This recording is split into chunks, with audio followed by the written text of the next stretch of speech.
સમાચારમાં હવે આગળ વાત કરીએ। સુરતના કાપોદ્રા વિસ્તારમાં આજે એક મોટી દુર્ઘટના ટળી હતી, જ્યાં તરસાડી સુરત રૂટની એસટી બસમાં અચાનક ભીષણ આગ ફાટી નીકળી હતી। બસમાં સવાર તમામ 51 મુસાફરો સમય સૂચકતા વાપરીને તાત્કાલિક બહાર નીકળી જતા મોટી જાનહાનિ અટકી હતી। જોતજોતમાં આગે વિકરાળ સ્વરૂપ ધારણ કરતા આખી બસ બળીને ખાખ થઈ ગઈ હતી। ફાયર વિભાગે ઘટના સ્થળે પહોંચી પાણીનો મારો ચલાવી આગ પર કાબુ મેળવ્યો હતો।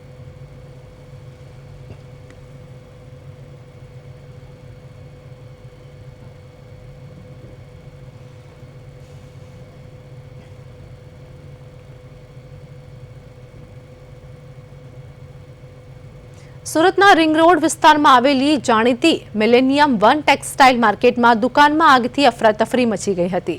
ગ્રાઉન્ડ ફ્લોર પર આવેલી કપૂર લહેંગા અને શૂટની દુકાનમાં અચાનક આગ ફાટી નીકળી હતી।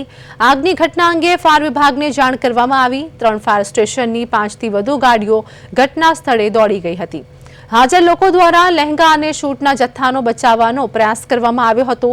23 દિવસ પહેલા આ જ માર્કેટમાં આગ લાગી હતી। મિલેનિયમ ટેક્સટાઇલ માર્કેટમાં ફરી આગ લાગતા વેપારીઓના શ્વાસ અદ્ધર થયા હતા।